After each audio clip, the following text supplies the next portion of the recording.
Iniciando agora mais um Sintonize com você.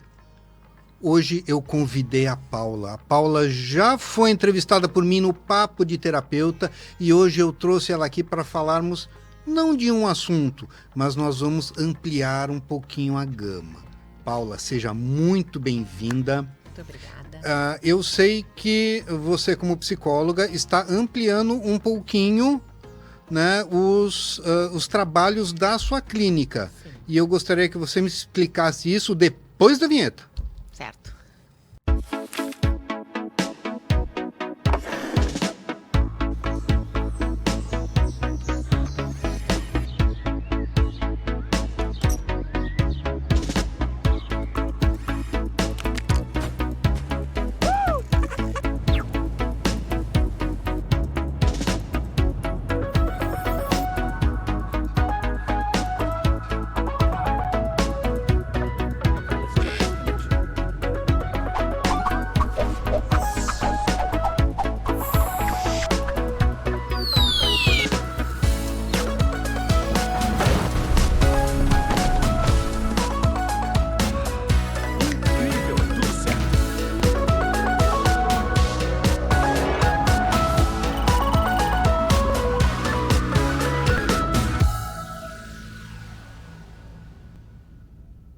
Então, novamente, seja muito bem-vinda.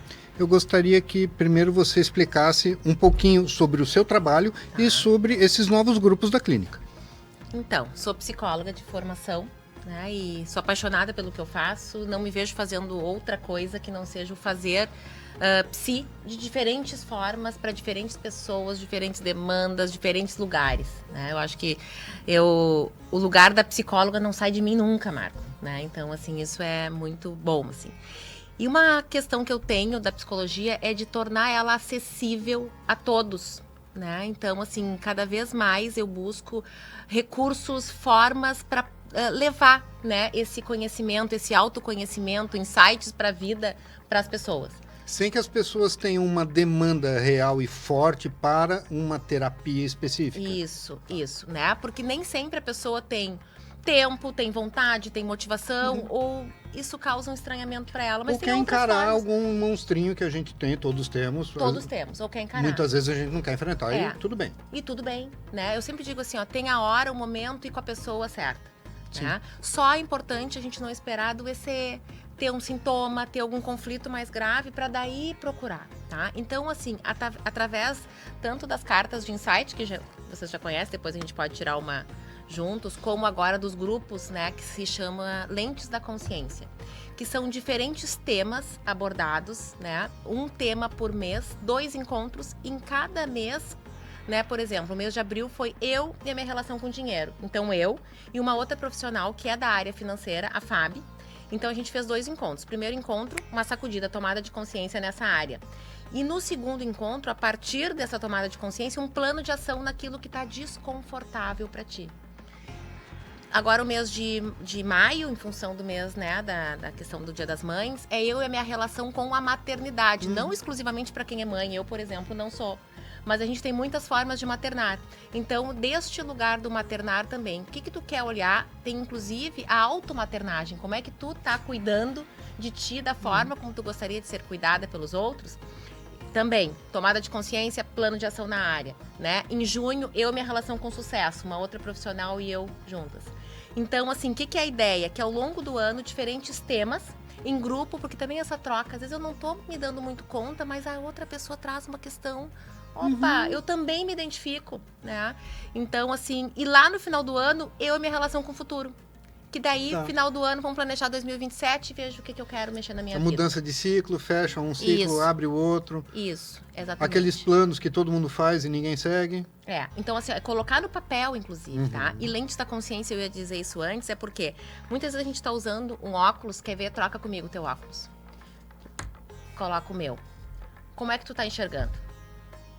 Totalmente embaçado. Fica com ele. Tá embaçado por quê? Porque muitas vezes a gente tá enxergando o mundo com óculos, com a visão, com a lente de outra pessoa, ou do passado, ou de uma situação, ou com o que a gente entende que a gente tem que seguir, porque foi nossos pais que orientaram. Mas quando a gente é adulto, a gente pode escolher olhar o mundo com a nossa lente da vida adulta, da lucidez. E essa é a ideia. Que nós enxergamos o mundo conforme o nosso conhecimento, a nossa experiência de vida, a nossa educação, o meio que a gente vive. É assim que a gente enxerga o mundo. O que eu enxergo de uma maneira, outra pessoa vai enxergar de outra. Isso. O que é feio para mim é bonito para o outro. Exato. Só que a gente pode estar preso ao passado, pode estar preso em crenças, e aí a nossa lente tá distorcida, embaçada, distorcida, ruim. Muda a lente. É a distorção da visibilidade da realidade. Isso. E esse é o processo de terapia, um processo terapêutico através de grupo, através de conversa, através de um filme, através de um livro, pra gente ter insights. E é muito importante porque quando a gente faz um trabalho desse de terapia, de autoconhecimento, de autopercepção, é realmente isso, é um insight, Isso. Porque de repente dá um clique e a gente percebe, opa. É aqui. Isso. É difícil você ir, na minha experiência, é difícil ir percebendo aos poucos. Às vezes demora mais, às vezes demora menos, mas é a percepção.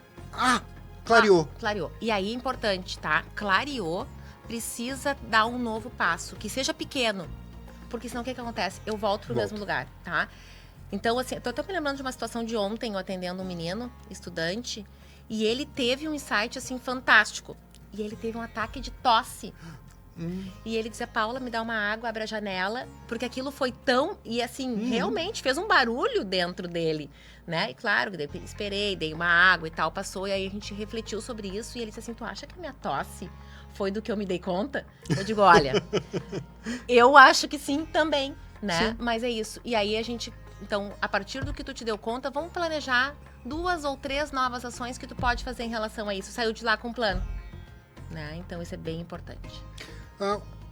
A tomada de atitude, a partir do momento que a pessoa elabora esse plano e começa a mudar a atitude, a maneira de ver, de enxergar, de agir, ela vai iniciando a neuroplasticidade, que vai fazer com que um novo comportamento seja o normal, o comum, aquilo que é espontâneo. Exato. Como musculação. Quando a gente começa a fazer musculação, no outro dia a gente está todo dolorido. Conforme vai fazendo, olha, vou ficando, né? Então, assim, eu sempre digo, pensa como se fosse uma musculação. Tu tem que trazer uma musculatura, trazer força para aquele novo comportamento, nova forma de ver o mundo, né? E vai te fortalecendo nessa condição, daqui a pouco isso se torna natural.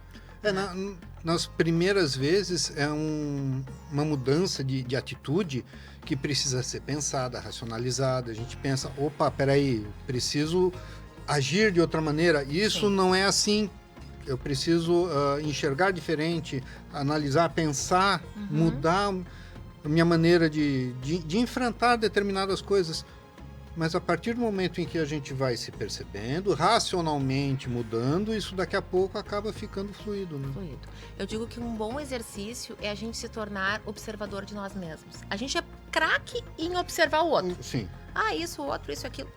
Te tornar um observador de ti mesmo. Orai e vigiai, o vizinho. Não é o vizinho. Exatamente. E, aliás, né, uma boa aqui, fazendo um parênteses, quando a gente tá olhando o outro, tá julgando o outro, é uma baita oportunidade para entender o que aquilo que eu tô olhando do outro diz a meu respeito. Sim. Fechando parênteses. Mas sempre tem. Porque se o comportamento do outro incomoda, tem relação conosco. Algo tem. Algo tem. Algo tem. Senão não incomodaria. Se afetou, tem questão aí. Mas vamos entrar um pouquinho naquele assunto que a gente conversou antes, que a gente ia trazer? Senão daqui a pouco acaba o programa e nós não chegamos no que a gente ia falar. A gente tinha combinado de falar sobre autossabotagem, microtraumas e padrões emocionais. Vamos começar pela autossabotagem, tá? Você pode explicar o que é a autossabotagem? Como que ela nasce? E não está desvinculado do que a gente estava falando, né? Porque a gente se sabotar pode ser por inúmeros motivos. Porque não tem a tomada de consciência. Pode ser. Às vezes a gente já tem, as pessoas me dizem, Paula, mas eu já sabia disso. Como que eu tô fazendo isso de novo? Porque é natural. Eu digo, porque tu é um ser humano. E como um bom ser humano, né, a gente cai no mesmo lugar de novo, tá? Então, a gente... Errar é humano. Vai persistir é comum. Isso, e daí assim, ó, só que por isso assim, tenho consciência que eu vou fazer diferente. Então a sabotagem, ela tá a serviço de muitas coisas, tá? Uma é não olhar pra realidade. Uma outra, é bem importante isso, a gente pode às vezes estar fiel a um padrão conhecido, não confortável. Essa história de zona de conforto, eu, Paula, não gosto. Eu acho que existe zona conhecida. Sim. O que é, às vezes, mais fácil, mas não que ela seja confortável. Então, a gente pode se sabotar... É confortável no sentido de conhecida. De conhecida. Porque o novo, o desconhecido, gera um desconforto. Mas a situação desconfortável que já conhecemos... Isso. Quer ver? Eu vou dar um exemplo. Eu trabalho muito com atletas, tá? De alta performance e esportistas também. Mas é muito comum um cara que ele treina muito bem, ele vai muito bem, chega na competição, Paula, tu acha que eu me sabotei? Sim, né? E vai de novo, e acontece de novo. Aí a gente vai olhar lá para a família de origem deste atleta, né? O que acontece quando o atleta ganha? Ele vai pro pódio, ele tem sucesso, ele aparece, mas a família de origem não teve sucesso, não foi para pódios de vida, ou seja, ele ficaria muito diferente, se distanciaria, como se ele não pertencesse mais àquele núcleo. Tudo inconsciente, tá, Marco? Aí eu trago pra consciência, porque se não tá na consciência, segue se auto-sabotando. Né? É quase como esse ataque de tosse que eu contei ontem teve. Então é isso. Né? Então a gente se sabota muitas vezes porque tá seguindo um padrão, né, lá da nossa família de origem, né? Ou enfim, outra forma de sabotagem que é muito a procrastinação. Uma pessoa que não é procrastinadora, que não é preguiçosa, me diz, Paula, mas nisso eu tenho uma preguiça. De alguém que não é preguiçoso. Autossabotagem. Né? Então eu sempre digo, e a preguiça, a procrastinação, de novo, tá a serviço de seguir um padrão conhecido, não que seja confortável. É o padrão que a gente vai repetindo, muitas vezes nós nos culpamos por isso, mas não temos força ou conhecimento para mudar. Isso. E qual a relação da autossabotagem e autoestima? O que acontece, né? Conforme a gente... Vou construindo junto contigo aqui, sim, tá? Claro. A pessoa vai se autossabotando, ela vai... por exemplo, no caso do atleta, vamos seguir nesse exemplo. Ele não vai tendo sucesso. Porque ele começa a acreditar, eu não sou bom, eu não sirvo para isso, eu não deveria nem ter me exposto a essa situação. Isso a gente pode pegar para diferentes áreas de atuação, tá? O que vai acontecer? Vai abalar a autoestima, que vai abalar a confiança, que vai abalar a performance na vida, seja ela qual for. Então, assim, sem a tomada de consciência, eu vou me sabotar, eu vou afetar minha confiança, vou abalar a autoestima, aí vira um ciclo. E esse ciclo chega a virar ali em crenças limitantes. Claro, porque eu passo a acreditar que eu não sou bom, passo a acreditar que eu sou sempre vice, passo a acreditar que eu sou isso ou aquilo. E o que eu creio, eu crio. Sim. E me limita de chegar onde eu quero. Né? E para enfrentar isso? Trocar o óculos. Né? Então, para enfrentar isso, assim, ó, quando uma situação se repete, eu sempre digo, olha, é melhor resolver, porque senão o mundo vai cocriar essa mesma situação com outros personagens em outros ambientes, e é uma oportunidade que tu tem de olhar agora. Então, quando uma situação volta e meia se repete na tua vida, aquilo é algo que precisa ser olhado. Porque senão o que vai acontecer? Eu trabalho num lugar que sempre as pessoas estão falando mal de mim. E no trabalho que eu trabalhava antes também sempre tinha. As pessoas estavam sempre falando mal de mim. Ok, eu não vou trabalhar com todas as outras pessoas que falam. Mas o que tem de responsabilidade tua para que as pessoas falem mal de ti? Quer trocar de trabalho? Troca. Mas primeiro resolve esse problema lá. Né? Quer te responsabilizar pela tua parte em relação a isso. Por exemplo, talvez seja colocar limites. Olha, Marco, eu não sei, mas quando tu tá me criticando, né, eu me sinto julgada. Qual é a tua intenção de falar assim de mim? Eu queria entender. E levar pro outro, né? E dar esse limite. Muitas vezes, um comentário que é para ajudar a pessoa, para que ela identifique que ela está errando, que ela não está sendo profissional, a pessoa enxerga de uma outra maneira. Isso. Porque pode estar relacionado, vou juntar com o próximo tema, com algum trauma que formou crença, né? E aí as coisas vão se embolando, né? Então, assim, ó, isso assim é sempre. Se algo se repete, precisa ser olhado. Porque senão tu vai chegar ali, dali um pouco vai acontecer de novo. Porque muitas vezes as pessoas, quando ouvem a palavra trauma, elas pensam em um trauma Isso. gigantesco. Uma perda grande. Algo né? que impactou, uma mudança de vida. Mas exemplos de microtraumas. Vamos pensar num exemplo de microtrauma. O que microtrauma pode ser para um, para o outro não é nada e para alguém é algo enorme. A gente não pode. Não, porque a gente não pode esquecer. Né? Exatamente, cada pessoa é única. Vou te dizer assim, ó, por exemplo, como é que a gente sabe... Um comentário sabe... desse no trabalho. Isso. Como é que a gente sabe que acessou uma memória de trauma, vamos chamar assim? Tá? Então aconteceu algo e eu tenho uma reação emocional desproporcional ao fato. Né? Mas como é que eu sei que é desproporcional se para mim aquilo... Por quê? Traumatizou. Ótima pergunta. Por quê? Vai ser desproporcional se tu levou isso pro teu travesseiro. Tô lá de noite, tô pensando, durante o dia eu tô pensando nisso de novo, daí eu vou lá na minha terapia, eu levo esse assunto de novo, eu já digo, memória de trauma acionado aí. Porque pra uma outra pessoa, por exemplo, eu passo aqui e piso no teu pé. Quando eu volto, tu nem te dá conta. Mas eu passo aqui, piso no teu pé e tu pensa, pô, ela pisou no meu pé. Aí eu volto, piso no teu pé de novo. Não é possível, ela tá de implicância comigo, ela pisou no meu pé. Aí tu tá falando comigo, tu já não consegue mais nem prestar atenção porque tu tá pensando no pisão do pé. Aí chega em casa e vai falar pra Márcia, tu não vai acreditar, chama a Paula, ela pisa no meu pé. Ou seja, o pisão de pé, que óbvio a Paula não deveria ter pisado no teu pé, te acompanha. É porque acessou uma memória de trauma, né? De algo que tu precisa olhar mais, né? Então, e se tu não olha, aí entra o micro, tu retraumatiza. Tá? E aí vai ficando. Então, vamos pensar, tu tá com uma mancha roxa aqui, e eu... já tá traumatizado. Sim. É um microtrauma. E eu não passei nada, eu não passei um iridoide lá, não botei um gelinho. E venho e dou outra pancada. É aquele velho ditado, né? Quando a gente chuta um móvel à noite, a gente vai chutar tudo durante o dia seguinte e não tem como escapar. Ou eu escolho mudar esse móvel de lugar.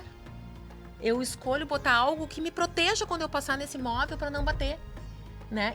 Só que se eu não tiver consciência que aquilo me incomodou, que está acessando uma memória de trauma, eu vou ficar batendo no mesmo lugar. Às vezes, o start, né? A fonte desse trauma pode ser um simples comentário, alguma coisa que a gente ouviu quando criança, algo que hoje não damos intenção, mas lá atrás marcou. Eu vou te dar um exemplo bem interessante, assim...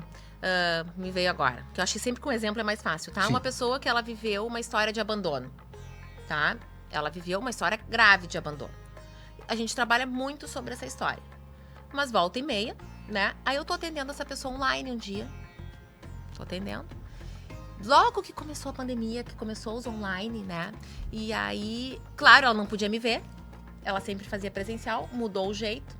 Sempre tinha todo um acolhimento, né? Porque essa pessoa, ela precisa de um pouco mais. Em geral, a gente estava fazendo um vínculo. E ela me disse, Paula, tu tá fazendo outras coisas enquanto tu fala comigo. Ela disse pra mim. Né? Claro, o que aconteceu? Ela tava trancada dentro de casa, não podia me ver, eu tô lá. O que eu tinha feito? Abandonado ela. Não, né? Todo mundo tava trancado. E eu, na hora, peguei o computador, me lembro das cenas na mesinha e mostrei. Olha aqui. Olha tudo que tem na minha volta. Estamos só eu e tu aqui. Mas eu disse, olha ela aqui. Tinha a impressão que você estava falando com ela, mas fazendo outras coisas. Isso. Não, ela achou que eu estava com outra tela. Tá. Com outra pessoa. Ou seja, eu estava abandonando ela. E não tinha. Mas era porque tinha todo esse contexto trancado dentro de casa. Na hora eu mostrei. E ela, ai, que vergonha, eu não podia ter te dito isso. Eu disse, não, isso já é um trabalho terapêutico. Te acionou uma memória de trauma que ela existe. Se tu não dissesse, tu estava te abandonando. E então tu não te abandonou, tu cuidou daquilo que é muito delicado pra ti, que foi o fato de me dizer e eu poder te mostrar e acabou aquilo, ela não retraumatizou, né? Então eu acho assim fantástico e tem uma frase que eu sempre repito e isso evita que a gente retraumatize também, tá, Marco? Que é a dor que eu senti, por exemplo, se a minha dor é a dor do abandono, é a dor que eu causo, ou em mim ou no outro. Então, é muito importante que a gente conheça quais são as nossas dores. Eu não tenho como voltar lá no passado e voltar... Ah, não, então agora essa mãe, né, pelas questões dela, não pôde ficar com essa criança e a criança se sentiu abandonada, vamos voltar lá. Não, é agora. Então eu tenho que estar atenta a essa dor para que eu não me retraumatize. E ali poderia. Por exemplo, ela poderia dizer, não quero mais fazer terapia contigo. E ela ter a sensação que eu tinha abandonado ela, ia voltar e talvez nunca mais buscasse terapia, porque afinal de contas, terapeutas abandonam. Quem abandonou foi a mãe. Sim. Né? Então, isso é muito interessante, assim, da gente ver e poder prestar atenção, né? Essa questão da gente sempre identificar qual é a minha dor.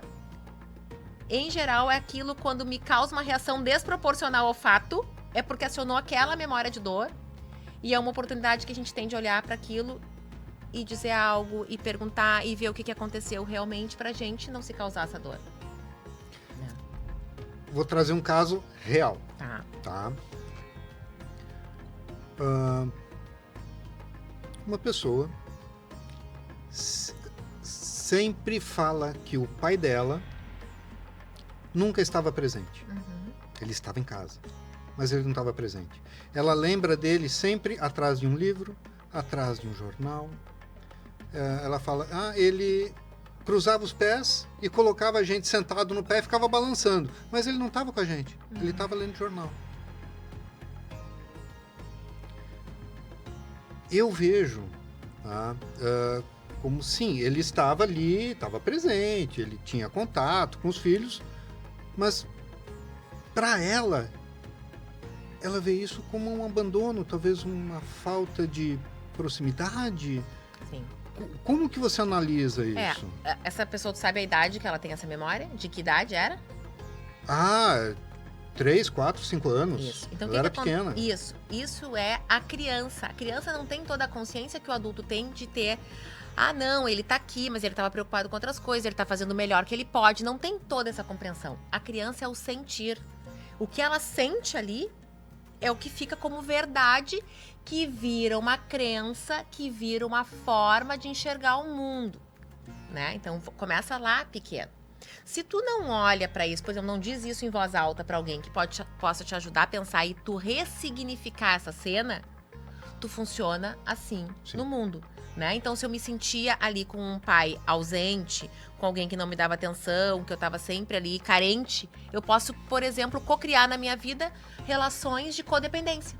Porque eu tô carente de pai, fiquei com esse vazio, eu vou criar relações de codependência. Então, eu tenho que ter sempre no colégio a amiguinha que tá sempre colada, que eu não posso descolar, que senão... Aí depois eu começo a namorar, eu tenho que estar sempre junto, o outro sempre junto, eu não posso. Aí eu caso e eu preciso estar sempre junto, ou não consigo trabalhar, tenho filho, não deixo o filho sair de casa. Isso vai me acompanhando em diferentes, porque aquele trauma lá da criança, que os pais não tinham intenção, acompanha na infância, na adolescência, a vida adulta, todas as fases da vida, vai permanecer. Mas se eu olhar para o que aconteceu lá e poder mudar a lente com o olhar da minha adulta consciente, eu posso não ficar mais refém dessa sensação, né? Porque a gente se torna refém. Totalmente. Total. Né? E é muito comum. Então, assim, eu trabalho muito isso no consultório, assim, com as dores, com as memórias da criança. E aí eu digo assim, tá, e essa dor é de quem agora? Aí a pessoa me diz, tá, é da minha criança. Sim, e tu pode acolher essa tua criança. Eu digo, imagina que tá aqui do teu lado, dá a mão pra essa tua criança, diz pra tua criança, o teu pai tava ali, mas isso, sabe? Tu pode ir ressignificando, né? E por isso que eu, quando trabalho muito também com orientação de pais, eu digo, digam o óbvio. A mãe tá aqui, tá precisando resolver isso aqui, mas agora eu larguei o telefone, desliguei, eu não vou mexer, agora eu tô só aqui contigo. Vamos ficar, diz o óbvio pra criança sentir aquilo, né? Porque senão não, é o presente ausente. Sim. Né? Então diz o óbvio ali que tá acontecendo. Às vezes até ficar com a criança, olha, eu tô aqui contigo, vem cá, me abraça, fico no colo, eu tô resolvendo uma coisa aqui, mas eu tô contigo. Mas tô dizendo. Sim. Porque a criança, ela vai interpretar com aquilo que ela tem condições naquela cabecinha daquele momento, né? E muito é do sentir. Muito. Criança sente muito contato, né? Muito contato, muito. O contato físico, o contato de olhar, é muito importante para as crianças. Exatamente. E numa situação dessa, de um sentimento de abandono, essa pessoa adulta, quais são possíveis autossabotagens que ela faz com ela mesma? Ela se abandonar. Então, ó, a dor que eu senti é a dor que eu causo, ou em mim ou no outro. Então, a minha dor, a minha ferida é o abandono. Eu me abandono, eu não cuido da minha alimentação, eu não me exercito, eu podia ter muito sucesso na minha profissão, mas eu não faço as coisas, eu não dou os cursos, eu não marco as pessoas, né? É uma forma de abandono, tá? Então isso ou eu passo a ter relações onde eu abandono o outro. Eu me torno aquela mãe que eu não gostaria de ser. Eu digo que eu tô ali, mas eu tô ausente. Eu arrumo um trabalho que eu preciso viajar todos os dias da semana. Tá. E eu preciso terceirizar e não tenho a intenção, faço um outro caminho e chego no mesmo lugar, se eu não tenho consciência. Então eu vou, se não tiver consciência, a dor que eu senti, eu vou causar em mim ou no outro. E aí tem que estar sempre observador de si mesmo. E a autossabotagem também é afetar o outro. Porque afeta o relacionamento. Afeta o relacionamento, também vai ser. E a gente vai fazer, né? Faz. Mesmo tendo consciência, sabendo de tudo. Eu brinquei com a minha psico no início do ano. Eu tive um problema de saúde e que, assim, eu sempre olho, né? O sintoma, o que isso quer dizer, né? A meu respeito e tal. Que eu também faço esse trabalho comigo. Daí eu brinquei com ela, eu digo, rodei, reprovei, vou ter que repetir. Aí a gente viu toda a questão, né? Daí ela disse, não, Paulo, tu viu como foi importante ter acontecido, porque tu já olha de um outro jeito, já te comporta de um outro jeito diante disso. E sou humana também, né? Não é porque eu estudo, porque eu faço, porque eu já tenho consciência que daqui a pouco não vai acontecer, né? A gente pode daqui a pouco cair no mesmo lugar, né? Mas ela dava risada, eu digo, reprovei de ano, vou ter que voltar lá umas casinhas, né? E é isso, né? Existe um pensamento de algumas pessoas que psicólogos, psiquiatras, psicoterapeutas não têm problemas. São emocionalmente perfeitos, porque ele gente... Eu tenho uma outra frase Uau, que eu digo assim, ó, a gente disso, ensina, Marco, a gente ensina aquilo que a gente mais precisa aprender. Por que será que eu fui escolher fazer psicologia? Sim. Né? Então, tive e tenho as minhas dores, as minhas questões, só que eu identifico, eu sei quais são, né? Então, em geral, quem escolhe, né, cuidar do outro, teve as suas questões, que não precisa ser uma grande, né, enfim, mas também teve, e vai ter. Né? Então a gente não se torna até porque daí não seria genuíno, claro. Né? Não seria de verdade, né? Nós estamos aqui para sentir, para ter frustrações, para errar, para ter medo, para amar, para tudo. E as pessoas até acham, às vezes idealizam, né? Eu não gosto de ser essa pessoa idealizada das pessoas que me procuram, né? Mostro realmente como eu sou, atendo eventualmente as pessoas dentro da minha casa, inclusive, né? Porque é isso, sou de verdade, vida real. Essa semana aconteceu um fato, uma pessoa que eu atendo toda terça-feira às 10 horas. Mas a minha mãe estava na minha casa, dormindo, passou mal, eu não tinha como sair. E eu não queria sair, eu não queria deixar ela lá, embora meu marido estivesse em casa, minha sobrinha, mas eu senti que eu deveria ficar. Aí eu mandei mensagem, ela não viu a minha paciente, eu liguei, ela não viu, né? Eu digo, bom, ela chegou no consultório, né? E aí me ligou, Paulo, eu tô aqui. Eu digo, mas eu não vou. Eu te liguei, tu não viu. Eu tô com meu telefone desligado, como é que eu faço agora? Eu digo, olha, a gente vai precisar remarcar, né? Hoje tu tá tendo a oportunidade de conhecer a vida real, né, da tua psico, que teve um imprevisto, né, e que não pôde ir. E eu atendi ela hoje de tarde, né, na minha casa, que nunca tinha acontecido, porque daí eu sempre atendo online nas sextas, mas ela não gosta online. Eu disse, olha, tu pode vir, eu te atendo na minha casa. E foi um aprendizado para ambas, porque eu detesto desmarcar alguém. Mas naquele momento, a urgência era minha mãe. O importante era o paciente. Aí eu atendi a urgência. E hoje eu atendi o paciente, que é o importante. Né? É extremamente importante a gente aprender a dar prioridade a determinadas coisas. Sim. Nós precisamos priorizar e fazer valer. Exatamente. Só que ali, assim, ó, se isso é uma regra na minha vida, acontece as coisas, eu desmarco, não. Né? Não é uma regra, foi uma exceção. E pra mim, assim, ó, nem sempre foi fácil eu desmarcar, eu abrir mão daquilo que tá programado pra resolver. Hoje eu faço com muita naturalidade, com muita tranquilidade e sem culpa. Sim, né? Esse é o mais importante. O mais importante, sem culpa. Porque assim... E às vezes vai surgir a culpa, tá, Marco? Isso é uma outra coisa. Quando a gente tá mudando um padrão de comportamento, a culpa nos acompanha. E sustentar a culpa é ficar no seu lugar de adulto. Tá? Me explica melhor. Vou te explicar. Por exemplo, esse exemplo meu, né? Sim. Então eu poderia ficar extremamente culpada. Pô, ela foi até lá. Então, quem sabe tu espera aí, porque eu tô culpada, porque eu não podia abandonar minha paciente lá. E podia deixar minha mãe ir pra lá. Tô refém da culpa. Mas me bate a culpa, pô, não podia fazer, ela não ouviu a minha ligação. Imagina que impressão ela vai ter de mim. E eu tenho noção total que eu tô fazendo a coisa certa e eu tô culpada porque eu não deveria fazer tanto que atendi ela depois e eu sustento, não, eu vou ficar aqui, né? Aqui é mais importante e eu dou conta de sentir essa culpa, retomar com ela e atender o que eu tô atendendo.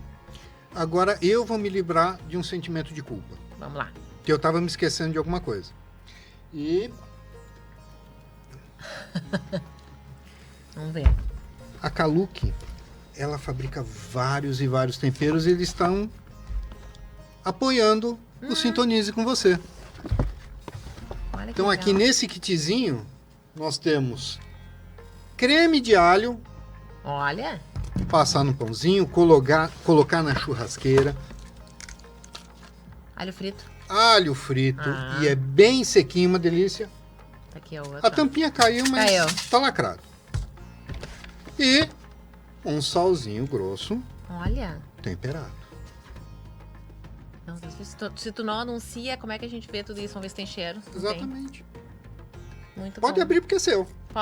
Eu adorei. Ah, E esses dois aqui, ó, depois eu vou usar pra fazer um outro tipo de sal que eu uso pra cozinhar. Que eu aprendi com meu pai. Ele não deixou a receita e eu fui experimentando meio alquimista e cheguei na receita. Quando eu vi esse aqui, ó, alho seco, eu pensei, esse que eu quero pra minha receita Tá. também. Muito bom, vou levar. eu misturo o sal, Tá? sal normal, com várias ervas. Isso. Eu coloco manjericão, eu coloco salsinha, eu coloco Orégano. cebolinha, orégano. Alecrim. Eu coloco não seco, não desidratado, mas verde, Uhum. né? Põe no vidro, o sal vai absorver o sabor, deixo fechado durante um tempo, depois eu abro para evaporar, o sal fica bem sequinho, fica Tá. uma delícia. Eu faço esse também. Muito bom, muito obrigada. Depois eu quero a sacolinha pra levar tudo. Sim, Levarei. voltando ao nosso assunto, Vamos lá. tá? Quando a gente fala de trauma emocional, quando a gente fala de autossabotagem, isso tudo vai gerar padrões de comportamento. Sim. E os padrões de comportamento também estão relacionados aos padrões emocionais. Sim. Como é que funciona toda essa salada? A gente separa, sempre digo, pra ser didático. Né? Sim, porque precisa. Porque tá tudo junto misturado, né? Que nem o nosso sal temperado. É tudo, a nossa cabeça é isso aqui. É isso aí, é perfeito, né? E aí a gente separa aqui as crenças, aqui o padrão emocional, aí vem a história familiar, né? A gente separa tudo pra ser didático, mas é tudo misturado, tá? Então, assim, o que vem primeiro? Eu vou separar, tu é criança, antes, tu é pai, uma mãe engravidam, né? Existe um desejo inconsciente, né, sobre a vida desse filho. A própria escolha do nome. Tem o desejo consciente e o inconsciente. Isso, perfeito. E o inconsciente é que muitas vezes é o que vai... É o que manda no consciente sem a gente é o saber. que começa a traçar o padrão, as crenças. É como se a gente, ao nascer, viesse um script da nossa vida ali, tá? Mais ou menos até os 5 anos a gente tá nesse script. Muitas vezes ele não diz, mas vamos pensar assim, ó, a mãe tá grávida e a vida dela tá a milhão e ela quer ter esse bebê, mas esse bebê não pode ter trabalho. Então o desejo inconsciente é que não dê trabalho, que dê tudo certo, porque já tá tanta coisa bagunçada que eu quero muito essa criança, mas ela não diz isso, ela vai dizer, eu quero que venha com saúde, que dê tudo certo, e também quer. Tá? Sim. Aí essa pessoa, ao longo da vida dela, então o que ela aprende? Ela fica lá no berço quietinha, ela nem chora muito, né? Aí ela vai pra escola e a filha é comportada. Aí tem os outros irmãos que fazem bagunça, ela é aquela que acaba tomando dos irmãos porque também, né, não quer incomodar. E ela aprende que pra ela ser aceita no mundo, padrão de comportamento, crença, preciso o quê? Ser boazinha, ser legal, não dar trabalho. O que é não dar trabalho? né? Então, se estabelece aí um padrão de comportamento, né, que vai refletir nas relações, vai refletir nas escolhas, né, que muitas vezes, né, tem um caminho muito bom, mas também pode ter ônus. Por exemplo, essa boazinha, pode ser que as pessoas entendam que a boazinha a gente sempre pode deixar para depois. A boazinha a gente pode passar para trás, né? E aí a boazinha, que é sempre passada para trás, começa a pensar, ai, as pessoas, né, elas me usam. Eu não devo ser tão interessante, porque daí as pessoas baixa a autoestima. E aí, isso que tá tudo junto. Aí vira o sal temperado, né? Por exemplo, trabalho terapêutico. Vamos identificar, vamos voltar lá atrás. Qual é uma pergunta que eu faço? Qual era o momento de vida dos teus pais quando eles ficaram grávidos e as pessoas dizem assim, mas pra quê? Ah, tá. Deixa eu pensar, o meu pai recente tinha passado num concurso, a minha mãe não sei o quê. Aí a minha mãe parou de trabalhar pra cuidar de mim. Opa, tem uma dívida afetiva aí, né? Então, identificando tudo isso, a gente separa e aí a gente vai. Aí eu tenho um exercício, até depois eu posso passar, que dá pra gente mostrar, que eu ajudo a pessoa a identificar o seu script de vida. A partir do script de vida, a gente vê quais são as crenças, né? Aí das crenças a gente olha o modelo mental, que é como eu enxergo o mundo. O modelo mental é o meu óculos, mas vem a partir das crenças, que vem do script. Do modelo mental tem a forma como eu penso. A forma como eu penso tem a forma como eu me sinto, e como eu me sinto é como eu vou me comportar. Esse é o caminho. Aqui eu tô juntando 3 teorias diferentes da psicologia, tá? O script de vida, então, assim, é muito legal a gente começar a identificar o que é a boa notícia. Por exemplo, dá licença, tu fez um roteirinho aqui pra nós. Sim. A gente provavelmente não tá seguindo todo. Nem um pouco. Eu imagino, porque esse é meu padrão. Né? Não seguir. Porque eu fui a pessoa que eu seguia o roteiro do script. Tá. Eu posso fazer uma coisa aqui? Chegou um determinado momento da minha vida, e isso é bom com consciência, que a gente, ó, Sim. rasga esse script e posso pegar uma nova folha com a minha consciência, com a minha vida adulta e ver, bom, eu tenho essa crença, eu tenho esse modelo, eu fiz assim. Eu já vi que eu continuo pertencendo a essa família. Se eu fizer diferente, eu faço meu script, né? E aí a gente vai fazendo o nosso sabor. Os mesmos temperos, sim, mas de um outro sabor. Do jeito que a gente quer. Eu falo para as pessoas, vai ter que trazer um remédio. Seja o piloto da sua própria vida. Isso. É comum sermos passageiros da nossa vida. Uhum. E ninguém merece isso. Isso. Protagonista, né, Marta? Exatamente. Então eu assumo as rédeas, tá? E tem momentos da nossa vida que a gente vai fazer essa... Então até os 5, obviamente, tu não tem noção. E por volta, assim, dos 17, 18, por isso que tem a rebeldia da adolescência, que não precisa ser uma grande rebeldia, a gente vai saindo, por exemplo, eu tinha a fama da comportada. Uhum. E eu troquei de colégio dos 14 para os 15, que eu era totalmente quieta, falavam comigo, eu só abaixava a cabeça e não me pronunciava, enfim. E aí eu pedi para trocar de colégio. E eu troquei de colégio e fui já imediatamente ser presidente do Grêmio Estudantil. E aí era impeachment do Collor. E eu fiz, sem rede social, eu não sei como, um protesto dentro da escola. Então esse foi... Opa! Então, a assim, mudança de ambiente propiciou a sua mudança de comportamento. E eu nunca precisei brigar com pai e mãe, eu não fui essa pessoa que briguei. Mas eu tinha essa energia de mudança ali, eu não deixei de ser a boazinha.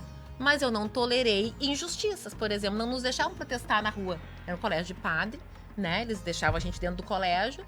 E eu programei um manifesto, um protesto dentro do pátio da escola, né? Então, assim, eu entendo que esse foi um evento meu de script, né? E foi muito importante essa troca.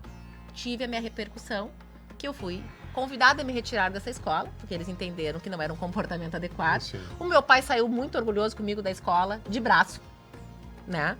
Que bom que ele entendeu que foi um movimento importante, foi injustiça, mas bom, é a escolha que eles tiveram. E também eu ter ido para essa outra terceira escola, foi ótimo, fiz ótimas relações, né? Porque daí eu já não quis voltar para aquela anterior, era interior, né? Então eram 3 opções, eu fui para uma terceira, fiz um monte de vínculo, um monte de amigo, me socializei muito mais do que eu era, né? E foi a partir desse...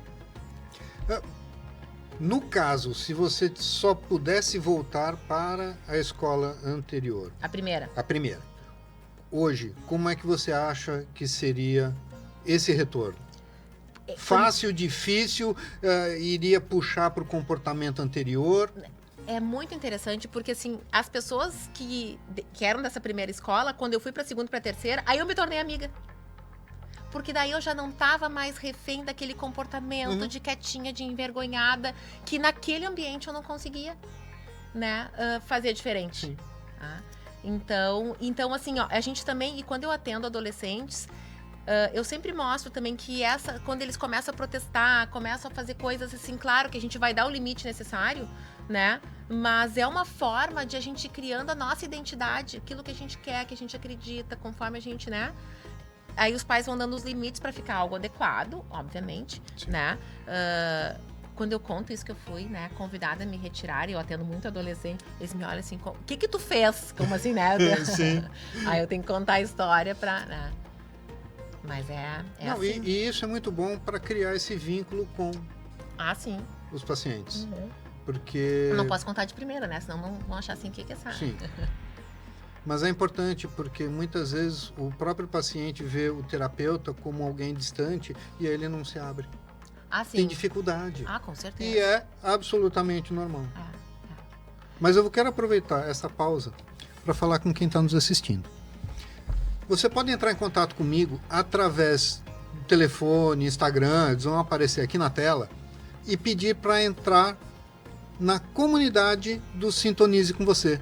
Ali você vai poder ter acesso a mim, aos convidados, a outras pessoas, tirar dúvidas, opinar, conversar com a gente. É muito importante. E ali existem algumas informações que são exclusivas só para quem está no grupo.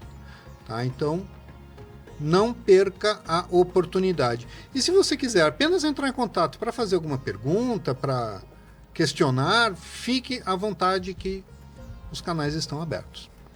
Outra coisa, você está nos assistindo ou pela televisão, canal 524 da Claro, você também pode acessar o streaming, que é rsplay.com.br, ou também você pode nos assistir pelo YouTube e pelo Spotify. Então, a RS Play está aonde você estiver. Recado dado. Outra coisa, tá? Essa relação paciente e o terapeuta, às vezes ela degrada. Uhum. Só que muitas vezes é difícil das partes perceberem, só que para de ter progresso na terapia. Sim. Tá? Ou acontece que o paciente começa a mentir. Uhum. Ele fala que está melhor, que está tomando atitudes e não está. Sim. Em tudo isso que a gente está falando. Também é uma autossabotagem. Exatamente. Exato. Mas por quê? Que ele está se auto-sabotando, ele vai no terapeuta para buscar uma melhora e mente que está melhorando. Aonde que ele está travado? Tá mentindo pra ele, né? E assim, né, Marco, eu trabalho muito com toda a ciência que eu aprendi, do que eu estudo com a teoria, mas eu conto muito com a minha presença ali e com a minha intuição. Uhum. Se eu sinto, a pessoa tá dizendo, mas eu senti, eu percebo, eu digo, olha, o que tá acontecendo aqui hoje não é terapia. A gente pode seguir aqui tomando café, tomando chá, conversando, mas vamos combinar que hoje não é terapia. A gente tá batendo um papo e tá tudo bem. Pra ti, tá tudo bem se a gente só bater papo? Eu jogo pra pessoa. Isso é uma coisa que eu uso. Ou eu digo, olha, eu não sei, mas eu estou com a sensação, né? Eu posso estar completamente errada, mas claro, a gente tem uma aliança, já tem um vínculo, né? De que tu tá dizendo coisas pra me agradar. Tu não precisa me agradar. Essa relação aqui, tu pode ser de verdade. Hoje mesmo de manhã eu tava tendo uma pessoa e ela tava toda pra não dizer... Ela tava louca pra julgar a cunhada. Uhum. Eu digo, aqui tu pode. Aqui tu é de verdade. Fala o que tiver vindo. Aí a gente vai aproveitar isso pra trabalhar, né? Então, assim... Ou tu vê que às vezes a pessoa dá outros sinais. Por exemplo, ela não marca, não remarca. Daí tu pergunta... E aí tu viu que a pessoa não quer mais. Aí eu digo, olha só, eu já entendi. Tu ainda precisa, tem isso que a gente precisa trabalhar, ou comigo ou com outras pessoas, mas este momento tu tá precisando de um tempo. Quando tu te sentir responsável por olhar para as coisas tu volta, ou comigo ou com outra pessoa. Mas tem isso que precisa ser trabalhado ainda. Né? Então a gente também, né, dá ou um limite, ou dias ali que tá acontecendo, né? Teve um outro, tava atendendo uma vez um menino com a mãe dele, e ele não queria. Ele olhou pra mim assim, isso aqui é uma palhaçada. Tava ele e a mãe. Ai, mas aí assim, né? A psicóloga é uma ser humana. Me subiu, né? A mãe junto. E eu disse, bom, se isso aqui é uma palhaçada, é um circo, e a palhaça sou eu. Tu te levanta e sai da sala. Quando eu conto, as pessoas dizem, como que tu fez isso? E a mãe, e eu, Paulo, eu digo, tu fica aí. Aí ele saiu. Mas é um menino que tava precisando desse limite. Eu vi que ele tava fazendo aquilo pra mim, mas é o que acontecia na relação com a mãe. Entendi na hora. Orientei a mãe, disse, olha, por isso que eu fiz assim, eu não faria. Mas como tu tá junto, tá vendo o que tá acontecendo. Nananana. Aí, daqui a pouco ele bateu na porta. Posso entrar de volta? Eu digo, pode. Agora só assim, eu tô decidida, tudo, que eu não vou mais ser a tua psico. Agora, se tu quiser me convencer, me convença, né? E eu vou pensar se eu ainda quero. Foi, assim, ó, uma virada de chave na relação terapêutica, na relação com a mãe, né? Porque daí ele disse, não, Paula, porque, né, todo sem jeito, porque ele fez no impulso. E era uma reação impulsiva que acontecia, né? Eu acho riquíssimo a gente aproveitar, eu brinco, né, aqui na sessão, no encontro, é o laboratório. Então, tudo que acontece ali, acontece na vida. Sim. Né? A gente aproveita, e eu gosto de aproveitar. Foi um caso ali de hierarquia. Total. E quando a gente está fora do nosso papel hierárquico, a gente está fora da posição na vida. Na vida. Ele queria estar por fora. Cima de nós duas ali, né? E eu, num primeiro momento... E ninguém se sente bem estando fora. Mesmo estando por cima, não vai estar bem. Não vai estar bem. Eu fiquei irritada mesmo no primeiro momento. E eu disse pra ele. Depois passou, porque eu entendi o que era ali, mas assim, não foi. E aí, por isso que eu digo, então assim, tudo que acontece, a pessoa fazer de conta, ou a pessoa contar o que tu quer ouvir, ou ela mentir pra... Tudo isso acontece na vida dela. Então, uma boa técnica que eu uso é sempre dizer, olha, eu acho que tá... né? E aí, é uma oportunidade que tem. Tem pessoas que vão, né? E não vão voltar mais, né? E tá tudo certo, né? Ou voltam depois de muitos anos. Né? Eu tenho muitas pessoas que eu atendi, mas diferentes fases da vida, porque como eu faço muito papel de orientação parental, então eu atendo orientando os pais e é uma criança pequena. Daqui a pouco essa criança pequena vem quando é adolescente, porque ela quer. Aí tá entrando na vida adulta, quer retomar de novo, isso eu acho fantástico, né? E aí eu aproveito que eles ficam assim, Paula, como é que tu lembra de tudo? Eu resgato, Marco, coisas lá, que até tem a ver com todo esse tema, vou dar esse exemplo, lá do passado. Eu tenho uma menina que eu orientei a família quando ela tinha 2 anos. Ela tá formada na faculdade agora, tá? Com 2 anos ela era mordida na escola. E a mãe dela me disse, Paula, eu quero que tu me prometa que ela não vai mais ser mordida. Eu era psicóloga da escola na época. Tá. Eu disse, eu não posso te prometer isso. Eu posso dizer que eu vou orientar melhor os professores, que eu vou cuidar e tu vai ajudar a tua filha a se posicionar. Passaram-se anos, eu atendi ela como atleta. É uma menina que tinha uma questão lá com o técnico, ela precisava se posicionar e nem sempre ela conseguia. Passaram-se mais muitos anos, ela me procurou, ela daí, como adulta. Qual é a demanda ainda da vida dela? Ser mordida. Porque lá, trauma. Literalmente, né? Sim. Não foi... Veio vindo com ela. Então, assim, ó, eu tive essa orientação com a família, depois era esse acompanhamento que eu identifiquei isso que acontecia lá, mas não era bem isso. Aí, ela adulta, ela se dando conta, daí eu recapitulei na primeira sessão, ela disse, como é que tu lembra de tudo isso? Eu lembro, é meu papel lembrar, é meu papel também te trazer pra te poder reconstruir. Tu vê quanta coisa, né? Então, assim, se passaram, ela deve estar com 24, 25 anos, isso ela tinha 2.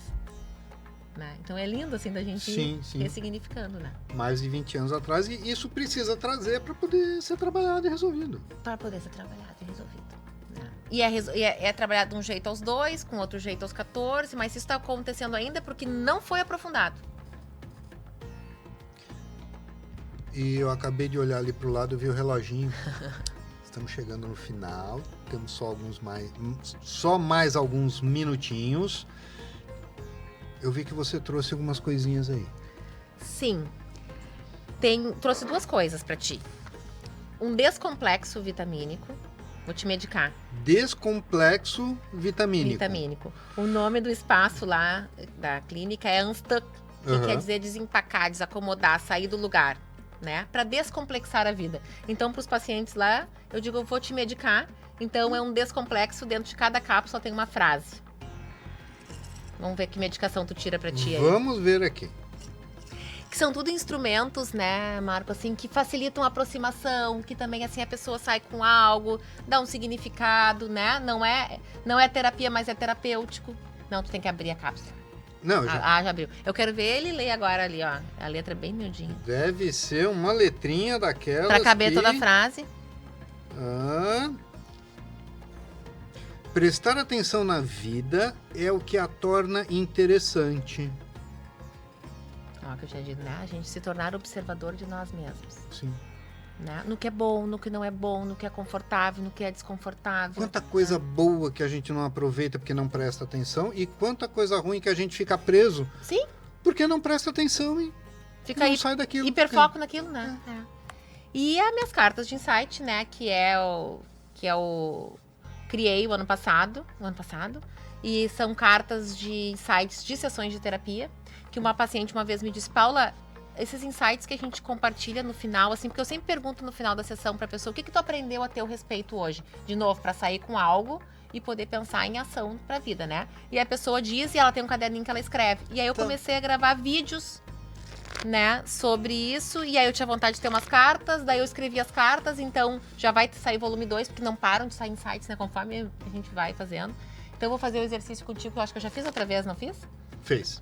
Então vamos fazer assim, ó, vamos te trazer para o momento presente. Diz o teu nome completo, eu, Marco Antônio Marzola, filho filho do Torvaldo Antônio Marzola Filho, e da Ivone Pontin Marzola, e este é meu lugar no mundo. e esse é meu lugar no mundo. E deste lugar eu vou olhar para algo importante na minha vida agora. E desse lugar eu vou olhar para algo importante na minha vida agora. E aí tu respira, traz consciência. Vamos ver. Como você faz uso da sua liberdade? Essa é boa. Só podemos ser livres quando nos responsabilizamos pelas nossas escolhas. À medida que não nos responsabilizamos, terceirizamos essa responsabilidade, mas seguimos sem liberdade. Você se sente realmente livre? E tá conectado com tudo que a gente Com disse, tudo. né? Quanto mais consciência, quanto mais a gente se autorresponsabiliza, tem o que é do outro, mas a gente não vai resolver, tem o que é nosso, né? Sim. A gente pode ser livre, né? E é sobre isso. E naquele minutinho final que nós temos, fique à vontade. Ele é todo seu. E agora? Como é que eu faço uso da minha liberdade? Aham. Então, eu vou agradecer, né, a presença, quero dizer assim que estar aqui também é uma oportunidade de fazer isso que eu disse lá no início, né, Marco, que é me colocar a serviço, que é ter uma conversa que talvez alguém aqui que está escutando se dê conta, mas é isso, eu vou perguntar para meus pais como é que foi aquele momento de vida, realmente isso se repete na minha vida, quem sabe não é um ponto para eu olhar, né, eu tô procrastinando mesmo nessa área da vida, será que eu tô seguindo um padrão, de quem eu tô seguindo? Tô tendo uma reação emocional que é desproporcional, eu fico com muita raiva quando alguém se atrasa, o que isso quer dizer a meu respeito? Tá? Então, acho que aproveitar essas coisas que a gente foi trazendo de forma prática, né? Eu espero que as pessoas, né, possam realmente aproveitar o conteúdo, porque eu acho que é sobre isso, né, toda essa nossa conversa, todo esse nosso servir, né, a todos os seres humanos, seres humanas que estão por aí, que vão acertar, que vão errar, que vão ter desconforto, vão ter conforto, enfim, tá tudo certo. Muito obrigado. Eu que agradeço. Foi um prazer te receber aqui. E a gente ficaria, né, horas. Sim, com certeza. Olha, 0-0 ali. Obrigado e até o próximo Sintonize com você.